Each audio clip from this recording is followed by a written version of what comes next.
This special episode of OutDrank The Coverage, the live draft show, is brought to you by the Frisco Bar and Grill. They're located at 6750 Gaylord Parkway, Suite 120 in Frisco. You can find them online at thefriscobar.com. I'm telling you, folks, if you're a sports fan, a karaoke fan, or a fan of live music and trivia, this is the place you want to be. They not only have great food, great drinks, they have great prices, and they have a great atmosphere. I'm telling you, this is where old friends meet and new friends are found. I promise you, you will love the Frisco Bar and Grill. Intern Noe and I will be talking about it during the draft show, but we love their appetizers. We love their wings. I love their sliders. My girlfriend loves the karaoke. Hey, if you're a fan of Oklahoma Sooners or San Francisco 49ers, the Frisco Bar and Grill is the official watch party place for both of those. And intern Noe and I was there for a Monday night game last year when San Francisco was playing, and the atmosphere is absolutely amazing. You cannot beat it. So check out the Frisco Bar and Grill, located at 6750 Gaylord Parkway, Suite 120 in Frisco. We're old friends.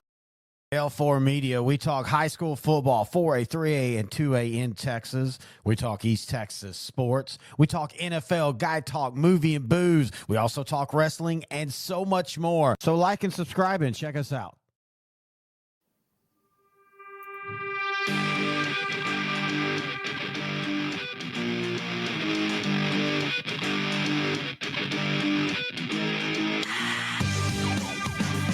The 2023 draft has come and gone. We overanalyzed it before. Now we uber over-analyze it. Hello, everybody. Terry Bennett, intern Noe, OutDrank The Coverage, brought to you by Frisco Bar and Grill right here on L4 Media Company. I know I got S2S Sport Network in on my side. I forgot to change it. I was doing a coach's interview. I'll see if I can do that later. Not really worried about that now. Before we get started, intern Noe, how are you doing, and what are you drinking? Hey, Terry, man, what's going on? I'm doing pretty well. I'm doing Glen Rose 12. It's a single malt scotch. Got some vanilla and some cherry and cinnamon notes. Pretty good, smooth. I think something you might like. I might have to get one bottle for you to try out as I continue this summer to make you like whiskey. Make me like whiskey. I'm being a little bitch. I'm drinking Powerade. I don't know, man. I'm telling you, dude, I'm realizing more and more I'm just getting older and older. I'm still feeling the effects from Thursday. That was such a slow burn during the draft show. We ended up going 4.5 hours. Yeah. I'm still feeling it. But one good thing, I want to go ahead and say this. In 12 days, we're going to be recording our monthly specials. We dropped our 1971 look back at the Dallas Cowboys, our first in that A Look Back series. It's our biggest video on YouTube. It's getting a lot of traction. So if anybody that's listening or watching this has listened or watched that, we do appreciate that. We've kind of changed things up. We're going to be doing, of course, 1977 Dallas Cowboys. We're basically going in order for the Super Bowl champions of the Cowboys on our first ever look back off season. But you and I decided if we're going to do that, you can't really tell a Super Bowl team story without going forward and going back. Like with the 77, we're going to we'll lean into, that 75 draft, the Dirty Dozen draft, the Super Bowl loss to Pittsburgh, and then how that, became the 77 Cowboys. And so we decided, well, why don't we just go ahead and kind of tell the story in between 77 and 92, the next Cowboys Super Bowl winner. And so we're going to split that up. Well, this month, we're going to record 77 Cowboys, of course, the league season 3 retrospective. And then we're going to do 78 to 85. And then next month in June, when we record the 92 Super Bowl champions, we're also going to do a look back on 86 to 91. And it'll be telling the story of the Cowboys, but also just the NFL in general too, because there's certain eras and I always talk about there's certain transition years and things like that. And oddly enough, in between the two Cowboys Super Bowls, that's a big transition era. not only with teams coming up that had never won before, but also just how the game is played. The rules change, especially 76, 77, 78, with cornerbacks not being allowed to do as much as they used to, offensive linemen being able to actually extend out their arms, and they weren't having to do the old school like that block, and just how, like you saw the West Coast offense, the explosion of quarterback, wide receivers. So a lot of fun stuff that we're going to be talking about. Yeah, with the West Coast offense, we touched on it a little bit in the now I can't remember. I think it was a 71 podcast when we talked about the 68 or 67 Bengals and how the West Coast offense was kind of built out of necessity.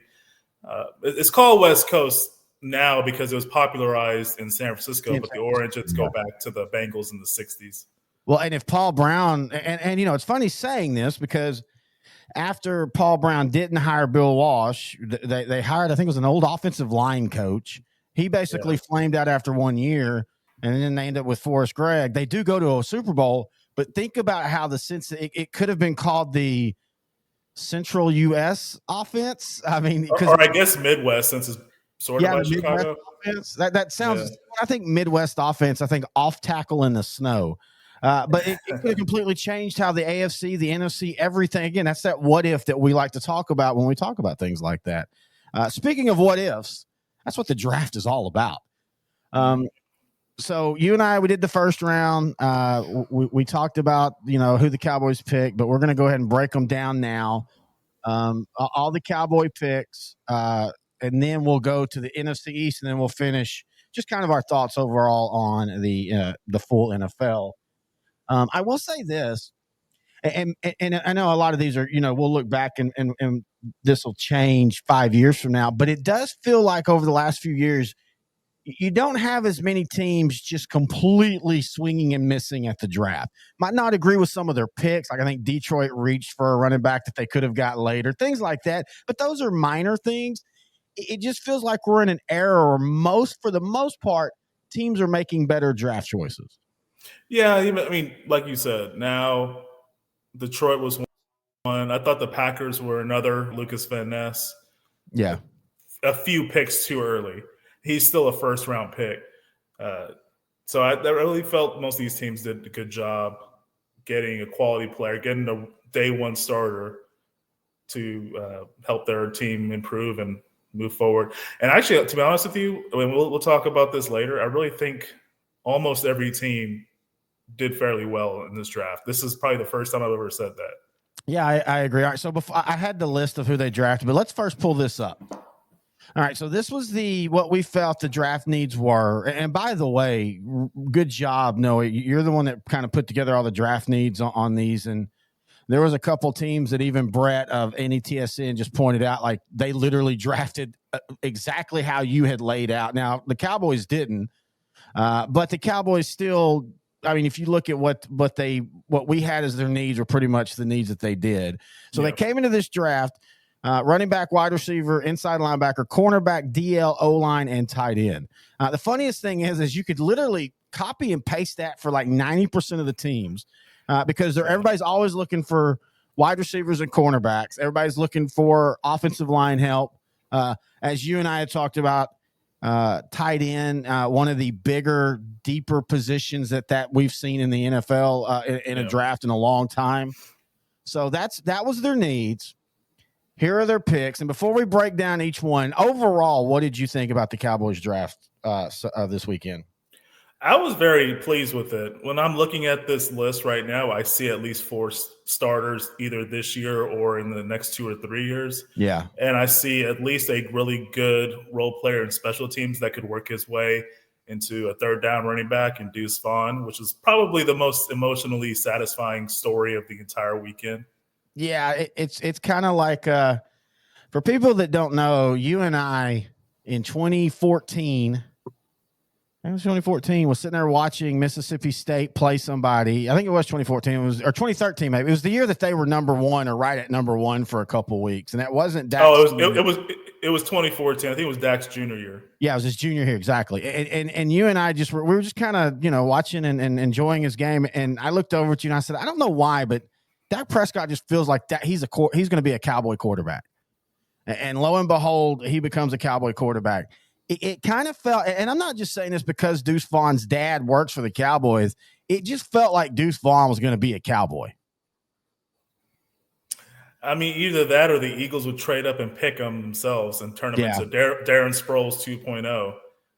I mean, Deuce Vaughn is a fantastic player. He's definitely a guy that probably could have went higher had he been 3 inches taller. He's listed as 5. He's listed as 5'5". Unfortunately, if he was my height, which I'm a 5'10" or 5'9", he would have probably been a second-round pick at bare minimum. You can make the case that if he's 5'9", he might not have the same quickness. Now, you bring up Darren Sproles. It's a comparison I understand. They're both from Kansas State. They're both small. But Darren Sproles was built different. Darren Sproles was squatty. I mean, he was a small guy, but I mean, my one concern about Deuce Vaughn is he's not built real thick. And one of the few knocks on him, or not few, but one of the knocks on him is, he's not going to break tackles at all. Like if he's one of those, if he gets through the line untouched and he can make a move on the linebacker, watch out. But if the linebacker can get his hands on him, usually they're going to bring him down. But at the 6th round, I have no problem with this pick. I do think this pick, and I know that and we'll bring up the UFDAs as well. I know that they got a fullback out of North Dakota State or South Dakota State. Luke, I'll look him up here in a minute. But I do think that bringing in Deuce Vaughn makes me think that Ezekiel Elliott is definitely back in play for Dallas. Oh, yeah, but if you have to think about it, there's other teams now, because they didn't address the running back situation in the draft, that they might also want to get Ezekiel Elliott. Think of the Broncos. They really should have gotten a running back. Javonte Williams is still not going to probably make week 1, and if he does, he's not going to be there. He tore his knee up last year, didn't he? He tore it up later in the season, too. Now, the Broncos got Samaje Perine, but I don't think he's had more than 100 carries in an entire season. So he's more of a spot guy, beard, but I don't think you're going to expect him to get 20 carries a game for the first 4 weeks of the year or anything. And I think to succeed in Sean Payton's offense, you need one. Really, ideally, you need 2 pretty good running backs, but at least one healthy one. And I don't really think the Broncos do. The guy I was thinking of is Hunter Lupke from North Dakota State. He's a 6'1", 230-pound fullback, but not really a fullback in the traditional sense. Not that a fullback in traditional sense is used anymore, but I think he could be a short yardage type guy. But let's go ahead and start at the top. In the moment, you and I totally forgot about Mozzie Smith, but you and I had talked about him multiple times off the air, just talking draft and stuff. But then that the whole tight end thing with Buffalo, which I still think that's an odd thing that they felt to jump up when you have a solid tight end. But anyway, that's what they wanted to do, and so we just kind of in the moment forgot about Mozzie Smith or Maisie Smith. I don't know how he says it, but I love this. This is exactly. I'll say this about the overall draft: it's not as sexy as the Eagles. But you also didn't have 2 first-round picks, one of them being a 10th pick like the Eagles did. I think that it's a lot easier to be sexy when you're playing with house money. And then B, I don't need sexy picks. I think a lot of people were downgrading Dallas. It's so funny because when Dallas goes for splash, the knock on is they'll say, "Oh, well, yeah, they got Dez Bryant, but they really, that's a splashy, but they really needed substance." Even when they got CeeDee Lamb, did they really need another wide receiver? So then this year, it's a very non-sexy draft, just like last year, and people are like, "Well, it's okay, but they didn't really make a splash." We didn't need to make a splash. Dallas is at the point now with their roster. They weren't looking for home run picks. They're looking for guys that they can plug for 5 to 7 years, and you don't have to worry about them. And I definitely think Smith at the defensive tackle with him and Jonathan Hankin. You go from Dallas being a run, a deficit defense to now that could be their strength when they've still got everything else built around it. I love this pick. I honestly, when going into the draft, I thought the Cowboys would go tight end with the first pick because I felt Mayer or Kincaid would be there. Yeah. And then in the second round, I thought Dallas would get Keanu Benton from Wisconsin, who's which also would not have been a bad pick. And that was probably one of my favorite tackles going into this draft. But to me, the Cowboys defense was great, but it was lacking one thing, and it was lacking run stoppers up the middle. Hankins' trade during the season helped a lot, but it wasn't really the final piece. This guy, the final piece, I'm not making Charles Haley comparisons, but as far as getting the final piece for a defense to fit this team, Mozzie Smith is that guy. I think he's going to create so much opportunities for Micah Parsons and everybody else on that defense. Lawrence, just pass rushing, Fowler, everybody. Well, and that's the great thing about getting this guy, and with Hankin, and then down the road too, we'll talk the fourth round because they're projecting him as the three technique tackle. If they do what they're supposed to do, then Dan Quinn doesn't have to scheme that against the run. And what I mean is not that but you know what I mean. Yeah. He doesn't have to say, okay, we need to pull Parsons off the edge and we need to plug him more at linebacker because we can't stop the run, or we need to not be as aggressive, getting to the quarterback because we need to stop the run. And I saw a stat where the Cowboys through the first 12 games were averaging 4 sacks a game. And then the last 5, they were averaging 1.6 sacks a game. And that was directly correlation with teams going, okay, we'll just run. We're just going to run. And I told you at the time, I'm like, Dallas is fine with that because they're basically betting that those teams won't do that 35 times. Well, then you get to San Francisco, and Dallas played a wonderful game defensively, but there were still 3 or 4 drives where you needed Dallas to get them off the field and give Dallas good field position. And while San Francisco didn't score, they were able to get a couple first downs. That's where you get a guy like Smith and you put him in there and you get him to, he's what you call a 2-gap plugger. Center and guard are going to have be responsible for him. And the Cowboys feel that they feel that his pass rushing, while it didn't look good in college as far as stats, they feel that they're still there because, again, getting to the quarterback is one thing. Sacking the quarterback is a second thing. And a lot of luck is needed for that second part to happen. Getting to the quarterback is still a positive. And I just think this is going to be a pick that 5 years from now, they're going to be like, everybody's going to be like, wow, this is a great pick. Look back 10 years ago, think about the 2013 Seahawks and think about what really was making them really good. You can talk about the Legion of Boom. You can talk about Bobby Wagner. And to me, I really don't think none of that happens without tackles, Brandon Mabane and Tony McDaniel anchoring the interior of that defense. Pluggers, exactly. So Hankins and Mozzie Smith, I think those are going to be those guys that the 10 years later, the new version of this defense. And I just feel this was the final piece of the puzzle. And I'm really looking forward to this defense. This is a defense that could actually carry this team if need be without problem. Exactly. And then the second round pick, I think, is the most loved or hated, whatever you want to look at it. Yeah. We had talked about it. I still was not as, oh my God, they need a tight end. But after hearing and listening to them, I understand it. Luke Schoonmaker, the tight end for Michigan, a lot of people feel that was a reach or they didn't pick the most athletic or whatever. I will say this. Dallas was looking for a wide tight end.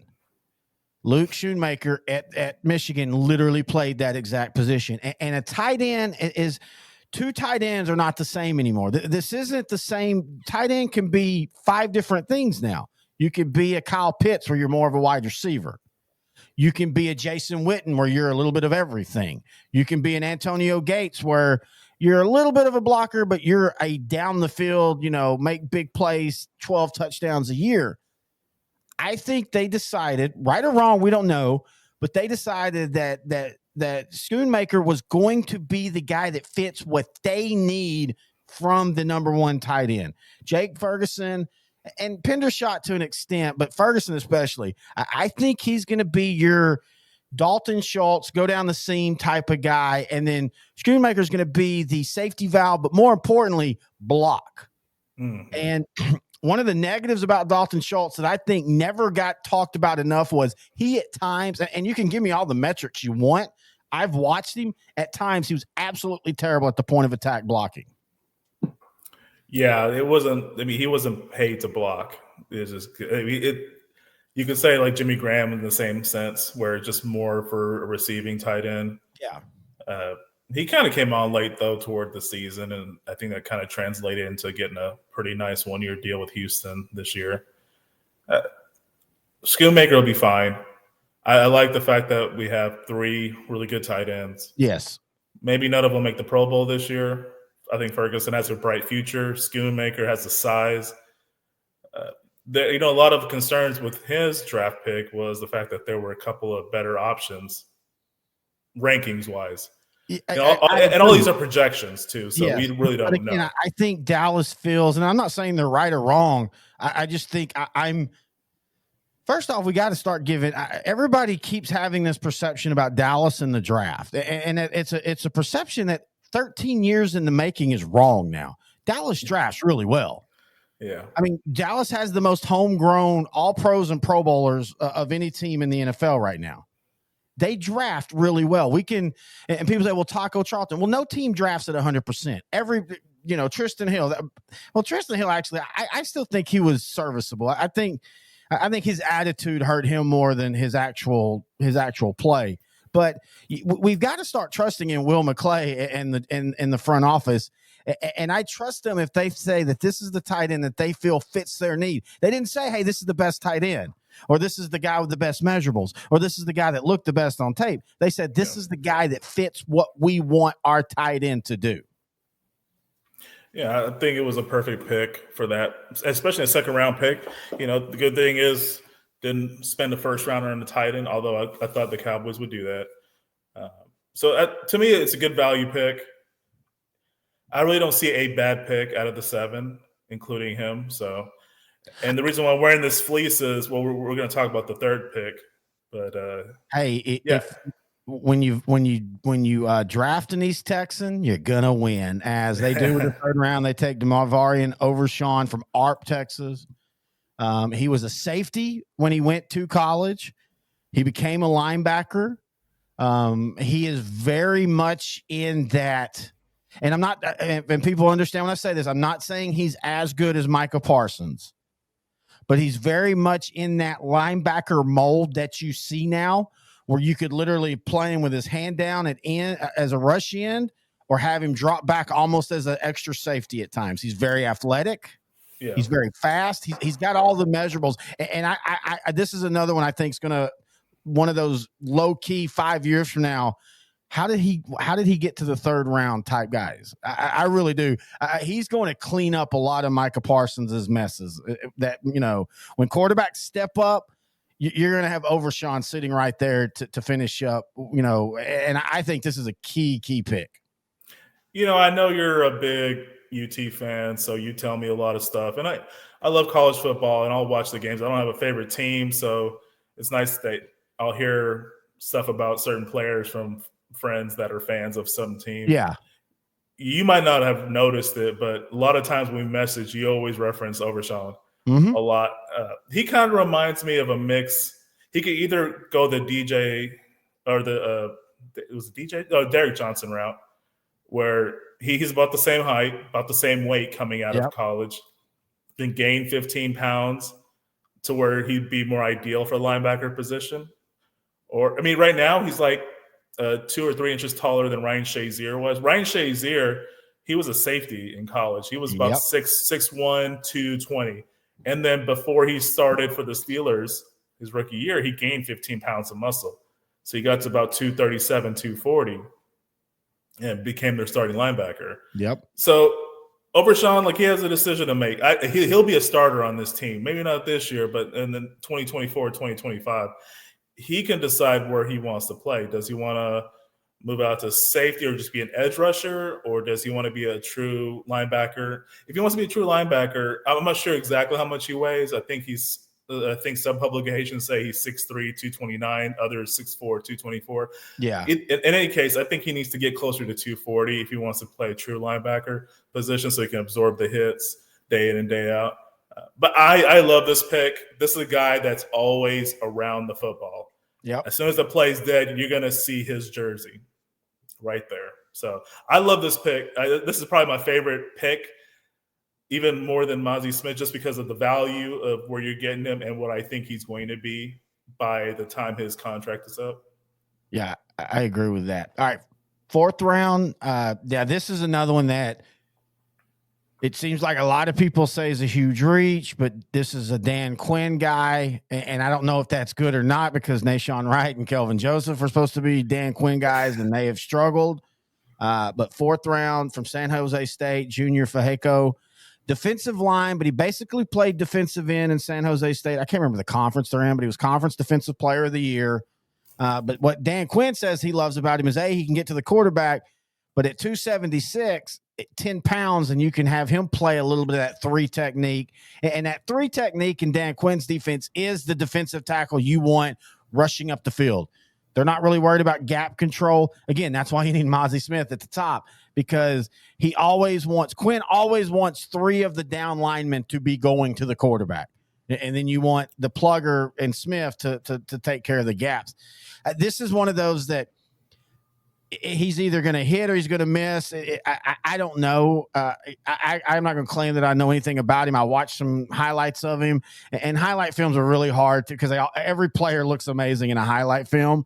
That's why it's called a highlight film. Exactly. But I liked what you said about Dan Quinn. We were talking about him, and we were talking about, Nashawn right now, them, and you said you trust in him, but you don't trust in him. I kind of agree. I'm not saying it's a bad pick. I'm saying it's an unknown. I do wonder if there were other people on the board at the time. I'll say this before, I meant to say this before. I'm not saying Dan Quinn's your next head coach for the Dallas Cowboys if things don't go right this year, but my God, this was a defensive draft in a year where a lot of people thought Dallas might lean more offensive. Yeah, I mean, you saw how they played last year. They didn't have any receivers that could create separation out of CD Lamb.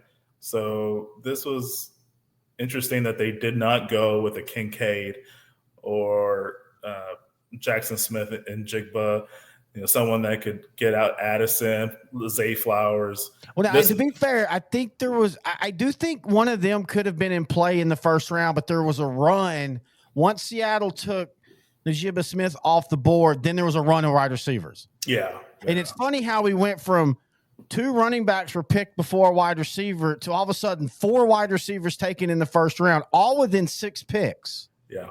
And so, again, we can all say, well, Dallas should have. Other teams are drafting. It's not like Dallas has first shot at every pick, and then other teams are drafting, and Dallas can't control. Just like I do think that they would have taken the tight end possibly if he was left. But Buffalo, for whatever reason, felt they needed to jump above and get him. And so you have to take what's available. And I guess that's the thing Dallas used to not do that was always so frustrating. It didn't feel like they let the draft come to them. I know some people will claim that they didn't let the draft come to them this year, but to me, it felt like they did. Okay, these guys who we wanted were off the board. All right, let's go to our next one.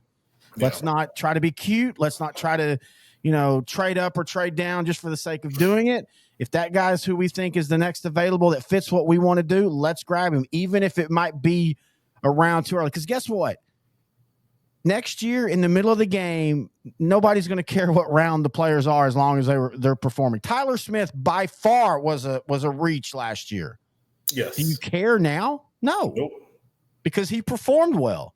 Mm-hmm. And that's all that matters. And so I will trust him. Now, I will say this. I love the 5th round pick. I think Asim Richards from North Carolina, he played tackle, but they say he's probably going to come inside to guard or at least play both.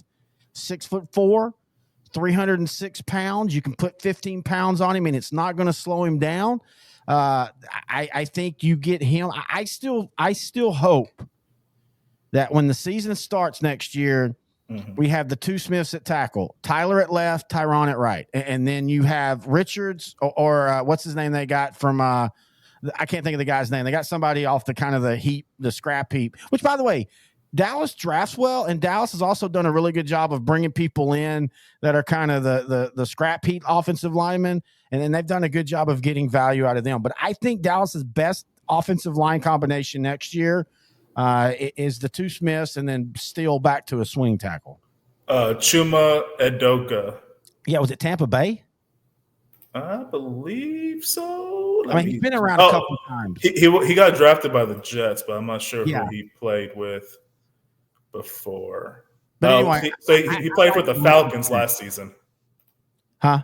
He played with the Falcons last season. Falcons. That's what it was, Falcons. I knew it was something from the NFC South. But I like the Richards pick. I do. The Cowboys' offensive line, as you saw last season, needed depth. Yeah. I think this is a good depth pick, especially for a rookie like him. He can learn from a future Hall of Famer in Zach Morton and another future Hall of Famer in Tyron Smith. I like the pick. I like the value. I mean, these are some good value picks. Side note, San Jose State, Mountain West Conference. Yeah, Mountain West Conference. Thank you. Fehako was the Mountain West Conference Player of the Year. All right, so of the last three picks, we talked about Deuce Vaughn. I'll admit, I don't know much about Eric Scott Jr. or Jalen Brooks. Jalen Brooks' pick apparently is one of those that nobody had him on the draft board, but I don't have a problem with that in the 7th round. That's probably a guy that they might have thought other teams might go after for UFDA, so let's just go ahead and secure him and get him. I don't care. I think we hyper analyze draft picks, and that's what we do and what the pundits do. But a lot of times people start trashing the 7th round. It's a flyer pick. You just hope they hit. I will say the Eric Scott Jr., the cornerback from Southern Miss, he fits the Dan Quinn mold. He's 6'2". He's big. He's athletic. But again, so did Nashawn Wright and so did Kelvin Johnson. But they got Bland last year in the 5th round, and it's funny because he doesn't really fit the Dan Quinn mold, and he ended up with 5 interceptions last year, and really should have got more consideration for Defensive Rookie of the Year than he did. He just came on so late. Those awards are kind of decided in the first 9 weeks of the year, and so if you have a strong close, it's really hard to get into that. But overall, again, we won't know for 2 or 3 years, but overall, I trust in Dallas's drafting ability now. I can't say I did that in 2009. 2009 still the worst draft. I know 2013 wasn't a great one. You did get Terrence Williams and you got J.J. Wilcox and a couple others, but 2009 is still to me one of the worst drafts ever because they literally admitted they went in. They thought that they were set. They thought that they were Super Bowl contenders, and all they had to do was find special teams players, as Jerry Jones said in the draft. Yeah. But in saying all that, what hurts Dallas is what Philadelphia did, and the rest of the NFC East, by the way. For all the talk about what the Eagles did, for all the talk about what Dallas did or didn't do, I think the Giants and the Commanders did really, really well in their picks as well. Let's go ahead and start. We'll start with the Eagles because they are the ones that made all the splash. Their picks in order: Jalen Carter, Georgia defensive tackle; Nolan Smith, defensive end, Georgia; Tyler Steen, offensive lineman, Alabama; Sidney Brown, defensive back, Illinois; Keely Ringo, cornerback, Georgia; Tanner McGee, quarterback, Stanford; and Moro Ojomo, defensive tackle for Texas. And I'll tell you what, watch out for him. He's a plugger. He's really good. On paper, hell of a draft for the Eagles. Oh, yeah. They have a love for the Georgia team this last 2 seasons. And, last year they got Jordan Davis and Nakobe Dean. Nakobe Dean was a great value pick. They knew they weren't going to even play him, but they got him later in the draft. Getting Jalen Carter, if it wasn't for the off-the-field issues, he would not have slid this far. He should have been the number 1 overall pick. And I know that, and please, people, what I'm about to say, take in context of what I mean in the sport. The issue for Jalen Carter wasn't the car wreck. It was showing up to pro day out of shape. That's what I think got a lot of people more concerned with him, because the car wreck is a moment decision, bad decision. He's going to pay a suspension or probation. He's going to pay a fine and all. But coming out of shape when you've got that on hanging over on your neck, it's a warning sign. I still think he's going to be a beast. And I think Philadelphia has a good culture too. I think this is a great spot going to what you just said, the culture. one, the Eagles culture, and two, there's a lot of Georgia Bulldogs on that team. So he has a support group. He has people he already knows that got his back. So I think he has a good base, a good starting point. And Jalen Carter will be fine. Philadelphia, they lost a lot of great talent this offseason. Yes. Now they got Jordan Davis and Jalen Carter, their future tackles up the middle. Like Fletcher Cox will be the starter. Brandon Graham will be starting. But they're going to retire pretty soon. They're longtime Eagles. N'Kobe Dean, Nolan Smith at linebacker. It's Keely Ringo. He has a great size. He's kind of what I was saying about Joey Porter Jr. last week. He has the size. I just don't see him living up to the potential of what he can really do. I like Sydney. Illinois. Think about that secondary. They had one of the best secondaries in the country, apparently. They had a lot of draft picks from their secondary in this draft. Why weren't they better? Huh? Why weren't they better? Why weren't them in Iowa better? And you know what? Their running back, Chase Brown, when we talk about the rest of the league, I think he'll be the starting running back for the Bengals going into by the end of the season. I really don't think Joe Mixon's going to be lasting long in Cincinnati. And I was future Cowboy and Ezekiel Elliott, future Bengal. That's another team I thought that the Bengals might, or that's another team I'm thinking Zeke might be getting offers from. See, I feel that Zeke's probably had some offers. I also feel that it wouldn't shock me just the way how much Jerry Jones has talked about him. Yeah. If there isn't a, hey, Zeke, just wait. He wants to come back, and exactly. he said he'll take a discount. So, but how much of a discount? Yeah, because if I'm Dallas, as much as I love the idea of Zeke back, and I still think Zeke has some value, I'm not going more than league the veteran minimum. Someone will pay him $5 million. I already know someone will pay him $5 million, thinking he's the guy that's going to get him over the hump. Maybe. All right, so let's go to the Giants draft. They were aggressive, man. They came in and they had an idea of who they wanted. They made trades. They get Deonte Banks, cornerback from Maryland. That was my favorite cornerback coming into this draft, even more than Devin Witherspoon and Gonzalez. I think if he'd have been on the board, I think Dallas might have been tempted. My second favorite is who Washington got, Emmanuel Forbes. Yeah. All right, so looking at the Giants, they got my favorite center from this draft, John Michael Schmidt. I just like the name. Jalen Hyatt in the third round, receiver from Tennessee. Big play guy. Him, Darnell Wright, they both got drafted well just because of that game against Alabama. But they also had great seasons too. So, their first three picks are going to be starters. The rest of them, Eric Gray, running back from Oklahoma, Trey Hawkins III, cornerback from Old Dominion, Jordan Riley, defensive tackle from Oregon, Javarius Owens, safety from Houston. I think they can be role players. I think all 7 of the picks will make the roster. I just don't know if those final 4 picks are going to really be starters. I know Saquon Barkley, they're still trying to get him a deal. Yeah. He hasn't signed the franchise tag. So, he's not participating in practices right now. Yeah, so, which is all normal stuff. And the Giants are fine with that because they don't want him to get hurt and when he's not signed. Yeah, the Eric Gray feels like you want a backup running back, but getting him, and Eric Gray was good last year for Oklahoma in a system that people forget about. They usually have some really good running backs. He had over 1,300 yards and everything. Yep. He also kind of feels like, hey, Barkley, we got this guy just in case you're only on a one-year deal. And there's nothing wrong with that. Again, I think that's very smart. Oh, yeah, for sure. You said it about Hyatt. He's a big play guy. Which they do need for that offense. Yes. And that's now the question is, can Daniel Jones get him the ball? We'll have that debate many times over. I really liked Jordan Riley, their defensive tackle. Got him in the 7th round. He was a guy that as the draft was kind of falling and you saw he wasn't being picked, I was kind of hoping he'd slide to UFDA and he'd be a good body for Cowboys again. I think he's a guy that can get into the rotation there.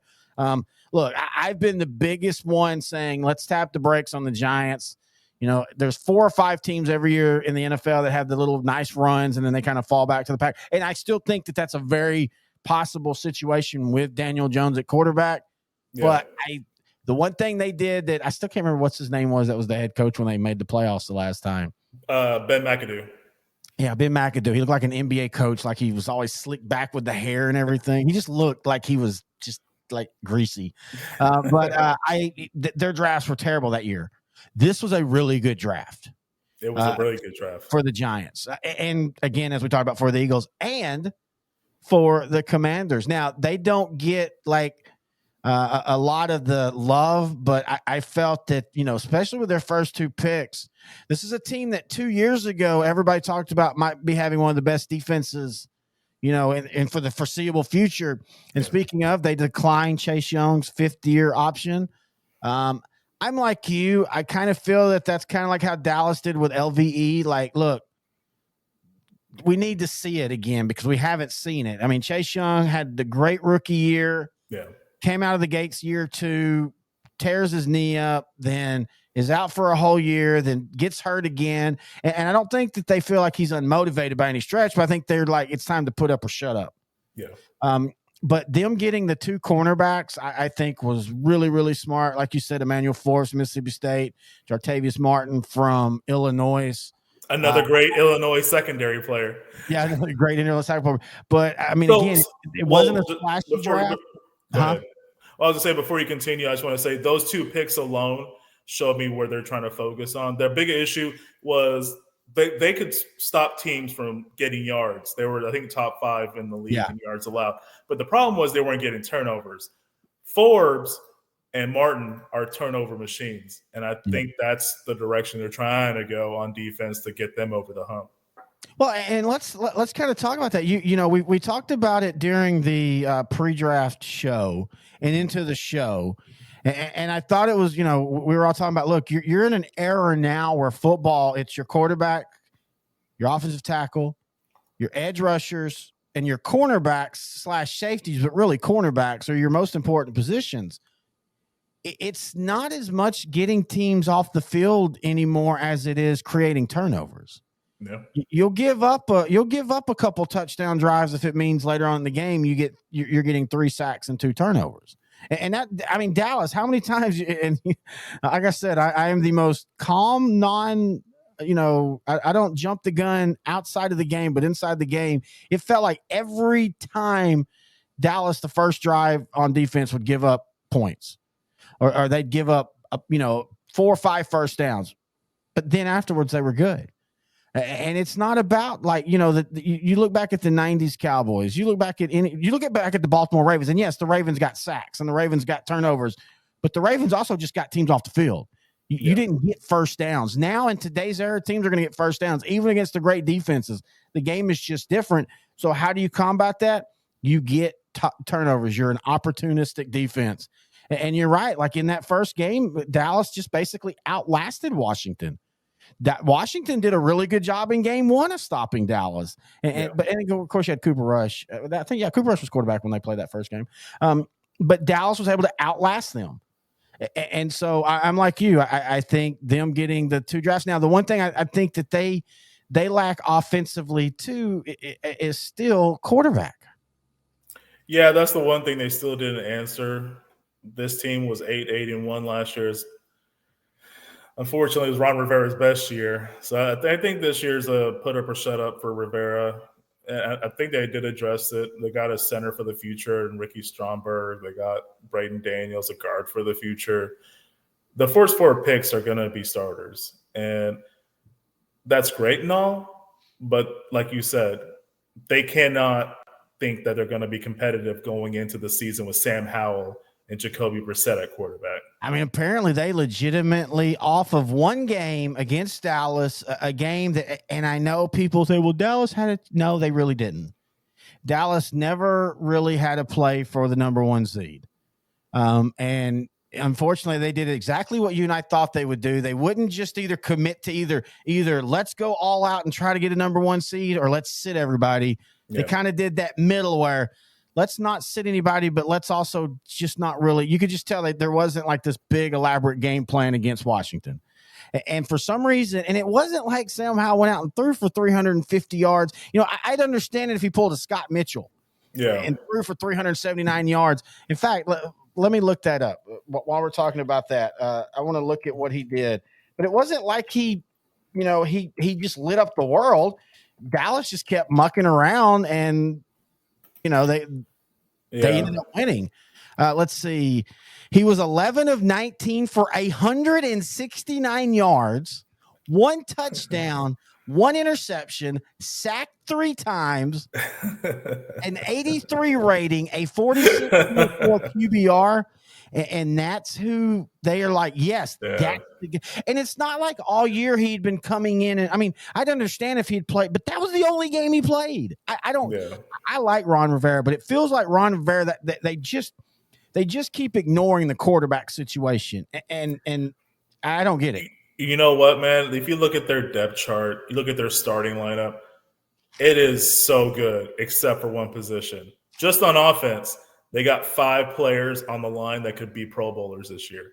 Charles Leno Jr., Andrew Norwell, Nick Gates, who they got from the Giants, he was great center, Sam Cosmi, and, of course, right tackle Andrew Wiley, who shut down Hargrave and Reddick in the Super Bowl.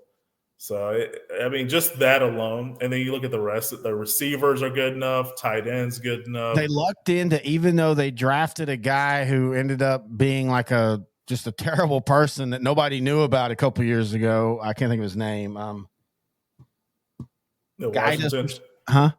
You talking about Washington? Yeah, the running back they drafted a couple years ago in the first round at LSU, and he ended up having sexual assault cases like Darius Geis. Yeah, Gaius. Anyway, they luck into Brian Robinson Jr., who looks like he's a pretty solid. He had almost 800 yards last year. You talked about their wide receiver. They got Antonio Gibson, who's a solid running back. It feels like they're a quarterback away.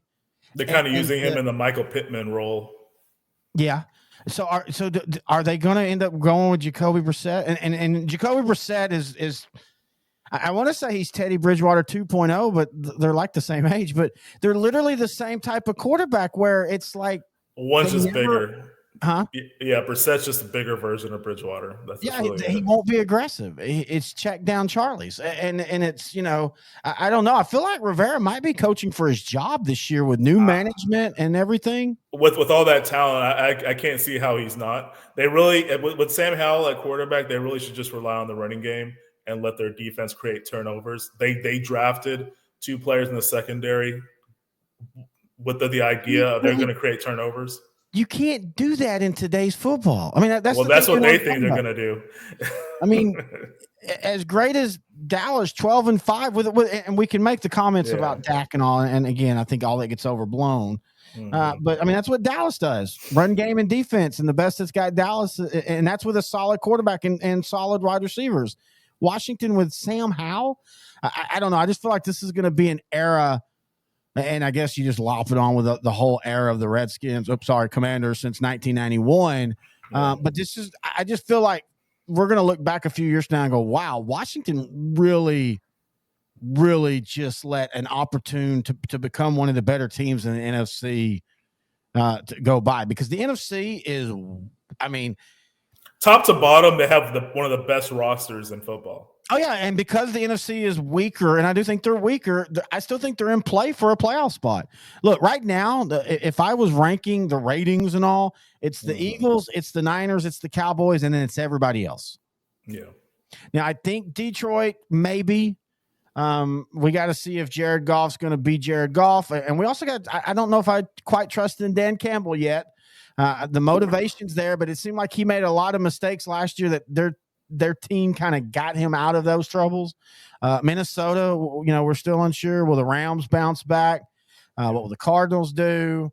Packers with Jordan Love. But I mean, just going into the season, it's the Eagles, the Niners, the Cowboys, and I think 2 heartbeats, and then everybody else. I did like what the Packers did.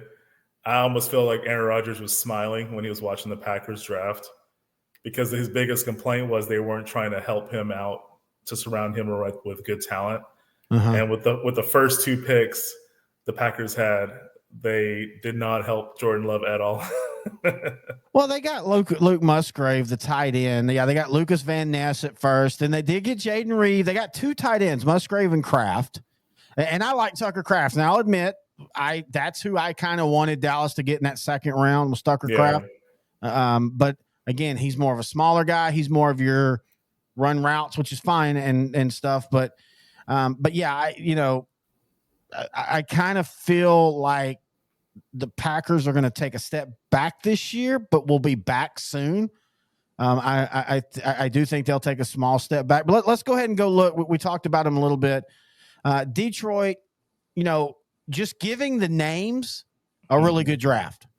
I like Jack Campbell, the linebacker. I like Sam Laporta, the tight end, both from Iowa. I like Hendon Hooker. I think if you're looking going forward, that might be your guy. I like Jahmyr Gibbs. I don't like Jahmyr Gibbs as the number 12 spot when I think you could have traded down, got some capital, and easily got him. Honestly, I think that's the main issue with Detroit's draft. They had a good opportunity to build off their 9-8 season. A lot of people have them as a sexy pick to make it to the Super Bowl. Gibbs is not a number 12 pick in this draft, although I think he has a lot of Tony Pollard / Alvin Kamara qualities, just a little bit smaller version. And then that he's so good, they ended up trading Swift to the Eagles, and the Eagles didn't really have to give much. I think they only gave up like a 2025 fourth. So they gave up a 25 fourth, and a lot of people were doing the whole Eagles doing everything right. I like DeAndre Smith. Swift, I had him on fantasy 2 years ago. And yes, that's how you and I know opposing players is fantasy. League season 3 or season 2 episode is going to be dropping here probably as we're recording this. But at the end of the day, he can't stay healthy. He's more of a receiving guy than a running back. And he's only, they got David Montgomery for that. Yeah, they got Montgomery to be the grinder. So I was just say, we were talking about it. I don't really feel anybody had a terrible draft. I was looking through all this. I like all of Detroit's picks. They have 4 starters with their first 4 picks. Brian Branch was the top-ranked safety in this draft. He's going to be sliding in as a starting safety. Laporta will be the starting tight end. Jack Campbell, the most football name ever. That just sounds like a Pittsburgh Steeler to me. But of course, he went to Iowa. Yeah, and he'll be a starting inside linebacker. The only problem with this draft, let's just go back up a little bit. A lot of teams needed an inside linebacker. A lot of teams needed an edge rusher. The value wasn't at inside linebacker in this draft. It was more at edge rusher. That's why I didn't really feel that Jack Campbell should have been a first-round pick. Yeah. Detroit could have got him in the second round. They could have used that 18th pick on a skill position player to surround Goff with even more talent or address other issues along the defense, because that was the weakness of that team last year. What did you think of – I'm just trying to bounce around I like what the Cardinals did. Paris Johnson Jr., offensive tackle. I think he is a bookend franchise type of guy. I like Michael Wilson, their wide receiver. They got, I think, in the 4th round.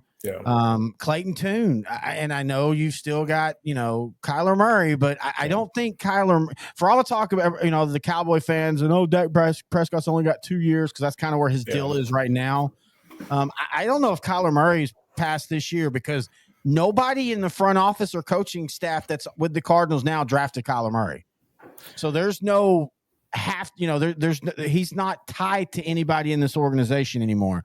And so I think if Kyler Murray does not have a turnaround year this year, I think Kyler Murray's on the outs for the Cardinals. Well, I think the theme of 2022 is going to carry over into 2023, which is injuries. Yeah. Until the NFL increases the depth chart, allows teams to carry 60-plus players, I think it's just going to continue. And also, if you talk to former Cardinal players, they don't really have glowing thoughts about Kyler Murray. So if it's consistent with multiple players, there has to be some issue with this guy. So, with the Cardinals, to me, when I look at their draft, Garrett Williams, their 3rd round pick, I think if he's recovered from his ACL, I think he'll be a great player. He's a cornerback from Syracuse. But outside of that, I'm really looking forward to what they do in 2024 because they got a lot of picks, including a first and a third. Yeah, they're kind of the Eagles of this year, next year, where they've got. But the thing is, they've got a lot of middle round picks, and that I always believe your middle rounds, your late second through fifth rounds are almost the hardest point to draft. Yeah, because you're not getting sure things and you don't have reaches. You literally, in today's NFL with salary cap, you've got to hit on that third and fifth almost as much as you hit on that first and second with depth and things like that. Well, GM Monty Austinfort has done a good job in getting these picks, so hopefully he surrounds himself with great scouts that can give him the best possible analysis of this talent. And, good third, fourth round picks, fifth round picks, they are lower risk, but Arizona, if they do it right, they can be back into contention by 2025. Yeah, I totally agree. I'll tell you somebody else who I thought really, really did a great job with the wealth of picks they had, and that was Chicago. They made the big trade with the Panthers, and then they traded down, still got the guy that they wanted, another offensive tackle, Darnell Wright, just like Paris Johnson Jr. I think this is a franchise cornerstone guy. Then they got really good athletic defensive tackle in Gervon Dexter Sr., Roshan Johnson, a running back that if it wasn't for Bijan Robinson, get the UT. A lot of UT. Hey, UT back into being drafted. It's nice to see that again. He is going to have a pretty solid career. I'm really high on Roshan Johnson. And I don't mean this style wise, so I'm not trying to say his playing style will be like this, but he reminds me of when Priest Holmes and Ricky Williams were both on Texas, and Ricky Williams, of course, got drafted higher and was the more name, but yet Priest Holmes ended up having, you can make the case, a borderline Hall of Fame career. And I'm not saying Roshan Johnson's going to have a borderline career, but I think people are going to look back and realize that Bijan Robinson was good, but Roshan Johnson was a really good NFL back. Well, Johnson could have played. He could have started on 90% of the Division I. Exactly. And then I like Tyler Scott, the wide receiver that they got from Cincinnati. The linebacker, Noel Sewell, who is brother of what's his name for the Lions. Penei Sewell. I really do. I think Chicago is, because there's going to be other teams. We talked about the three teams in the NFC, but somebody else has got to make the playoffs, and somebody else has got to have a solid season. And if Justin Fields, and he doesn't even have to become a 65% completion guy, it's become a 60% guy, cut down your interception, make better reads, and I think he can do all that. And Justin Fields, I think Justin Fields, if he stays healthy, will finish his career as the most prolific rushing quarterback. I mean, he runs at a level that we haven't seen since Mike Vick. And it's different than Lamar Jackson because Lamar Jackson is swift and Lamar Jackson is shifty. And he's also very rich with that $60 million contract. But Lamar Jackson, I mean, you feel like if he gets hit, he's going to get hurt. Justin Fields doesn't run like that. Justin Fields runs like an old school Eric Dickerson I-back. And if he can just control the passing enough, I think Chicago can easily become one of those teams, and they're really young right now. They addressed to me, going into this draft, their main weakness was their offensive and defensive line. They addressed it with the first pick.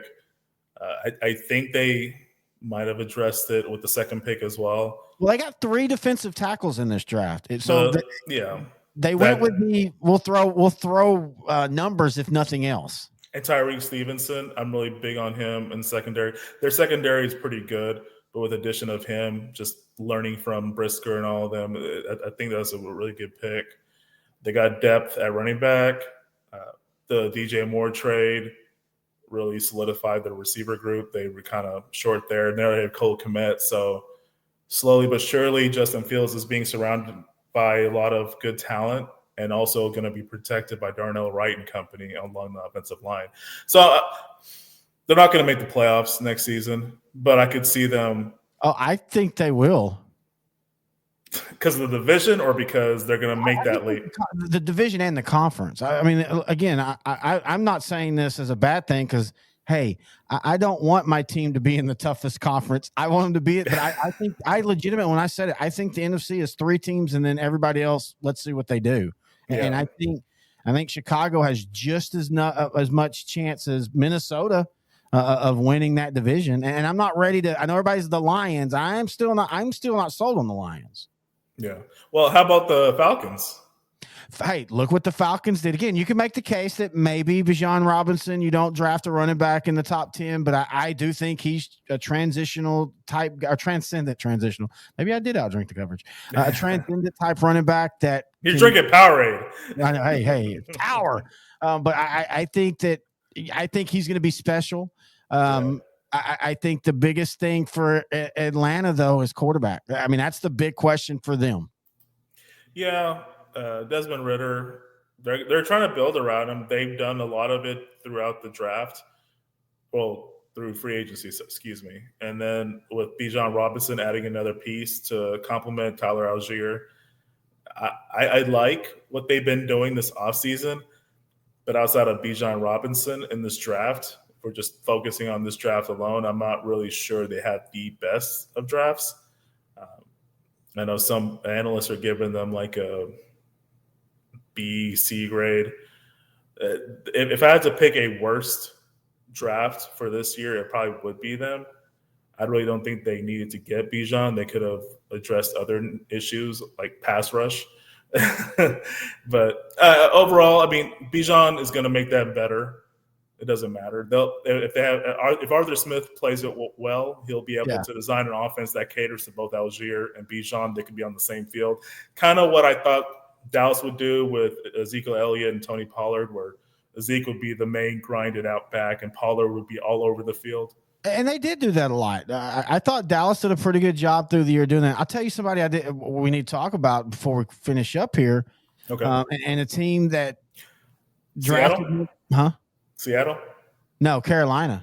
Oh, okay. Carolina. Okay. Because, I mean, if Bryce Young steps in and plays, again, rookie quarterbacks, this ain't like it used to be where, and by the way, I appreciate that Frank Reich said, hey, he's not getting the number one snaps right away, but Bryce Young's our starting quarterback. I wish more would just do that. Quit with the crap of high. This isn't 15 years ago. And I know people say, well, Patrick Mahomes sat. Well, yeah, because you had a good quarterback in Alex Smith sit ahead of him. Yeah. Carolina doesn't. But I think Carolina, I mean, if you'd have told me last year that, hey, they're going to trade McCaffrey and they're going to be a better team for it, I would have said you're crazy. But lo and behold, I think they're a better team for it. And again, in a division that is wide ass open, I could see Carolina going 9-8 and making a playoff. The second pick, Jonathan Mingo, I think is going to be a key factor to that. Oh, good point. Yeah, I liked him. I thought he was a first-round grade. I thought he should have been going in the first round, but it didn't happen. And so I really think the Panthers got good value there with him. I think it'll be a good piece for Bryce Young. This is a young team. They got some veteran talent. They got Hayden Hurst. They got Adam Thielen. So I think they're good there. They got Miles Sanders at running back. They got pieces on offense. I think they'll surprise some people how competitive they actually will be coming out the gate. No one's really ever seen a player like Bryce Young before, someone that's my height, but actually is a pocket passer. He's a pass-first type guy. But he can run. The situational runner, which is my favorite type of quarterback, where they could run for 1,000 yards, but no, I'll just run if my 4-3 doesn't check out and it's 3rd and 4 and I just get 5 yards on a first down. So you like what Seattle did? For me, when I look at Seattle, I look at it over a 2-year window. Yeah. The 2-year. Is Geno Smith a 2-year or 3-year deal? It's a 3-year deal. I think it's a 3-year deal, but when I say 2-year, I mean the draft from last season and the draft from this season. I don't like the Zach Carbono pick in the second round. That was neither. There's no reason to get another running back. None at all. They're good at running back. The second round pick, that was kind of high for him. But I do like their first picks. The number 5 pick, Devin Witherspoon from, again, Illinois, and then Jackson Smith and Jigba from Ohio State. That addresses 2 big needs. The rest of the draft, I don't know why they got Kenny McIntosh in the 7th round, a running back from Georgia. I don't think it was necessary, but I'm happy with the picks. I'm probably more happy with the picks they had last year because they kind of got their bookend, their tackles, Yeah. Cross and Abraham Lucas. So I really think they're going to be a much better team in 2023. I'm not sure where they're going to go. I don't know if they'll win the division, but they'll definitely be in playoff contention. Probably double-digit wins. All right, so let's close out with the other Texas team, the Houston Texans, because I just appreciate what the Houston Texans did in the fact that nobody had them picking CJ Stroud. In fact, it had gotten to the point where they had people thinking that they were going to not even draft Will Anderson, and then boom, they get both of them. Now we'll see if the Stroud pick is smart. To be honest with you, I think it is. But more importantly to me, what they did with Will Anderson Jr. and then Juice Scruggs, the center at Penn State, he was a guy that I was I know Dallas is happy with Tyler Badaz, and he played a lot better this year, but I still feel like at times he gets kind of pushed around in that A gap, especially when you're looking at what he's going to have to go against Philadelphia. But I was kind of hoping he'd fall to them, but I will give Houston credit, man. I don't know if it'll work, but give them, they had an idea. They said, this is what we're going to do. We're going to get our cornerstone quarterback. We're going to get our cornerstone edge. And we're not going to do like we did when we had to choose between Vince Young and Mario Williams. We're going to get them both. And I think if nothing else, it at least shows that Houston, for the first time in 4 years, has a true idea of what they want to do. I think Houston is, at least for what they've wanted to do, is hit a home run this whole offseason with who they've signed as far as the vets and then who they drafted. Great call back to the 2006 draft.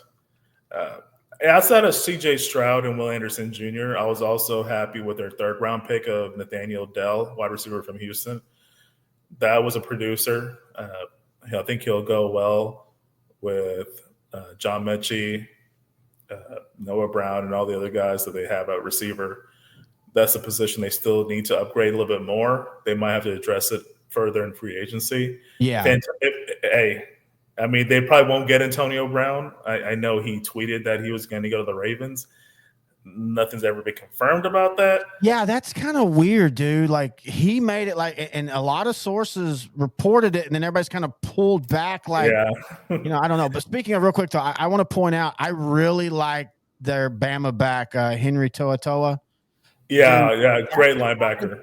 That's a guy that 10 years ago is a not number one pick. He's a first round pick, but we're in an era now where the run game is not quite as valued. So as you're talking about earlier, inside linebackers are not quite as valued, but that dude's a tackle machine.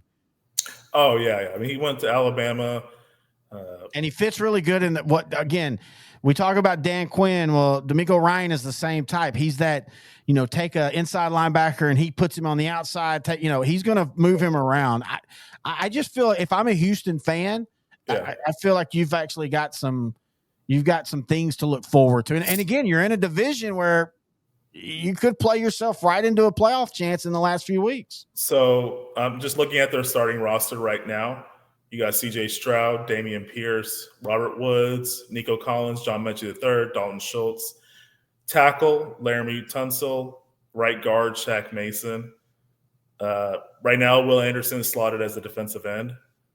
And then you got Malik Collins, Sheldon Rankins, Jerry Hughes, who's probably playing his last year with the Texans, most likely, if he doesn't get released during the offseason. Yeah. And then Jimmy Ward, Jalen Petrie, and Stingley in the secondary. Houston is slowly having a very, very good offseason with free agency and the draft. I wouldn't be surprised if they have some wins that we do not see coming. They won, I think, 3 games last season, 4 games. I wouldn't be surprised if they got to 7. They should have beaten Dallas. There was that stretch where they were playing 3 good teams, and they almost won all 3 games. They got blown up at the Jags, and they beat the Colts toward the end of the season. So they had a good end to the season. Just let it carry over. Yeah, but it also almost hurt their draft because of that. Yeah. Well, yeah. I think Lovie Smith was a little salty. Oh yeah. It's funny though. This whole year became the NFL's it's all rigged and NFL calls the shots. And even Goodell made some jokes about that during the draft.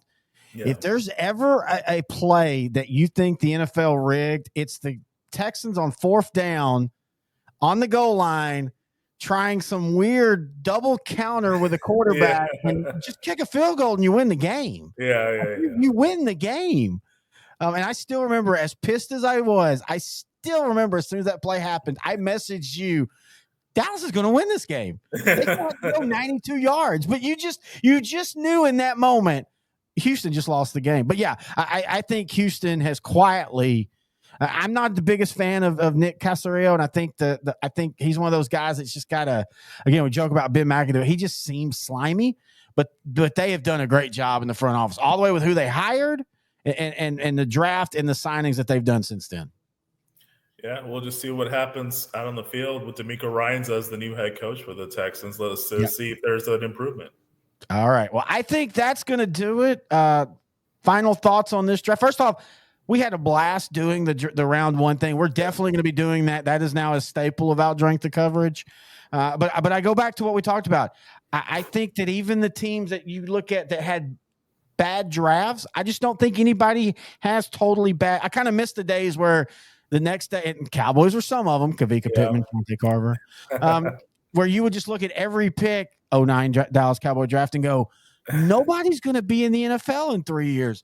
I don't think any team did that this year. I think every team, like I said, even like Jahmyr Gibbs, it doesn't matter 1 year in where he was drafted. I think he's going to be fine at Detroit. In fact, I think he's a 1,300-yard rusher. I think teams have gotten better overall with drafting.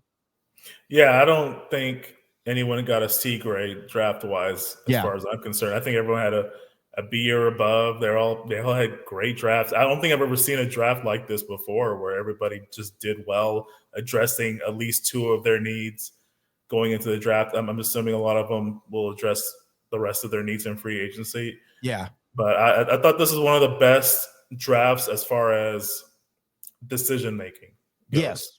Even though this was a record-setting 43 trades overall in this draft.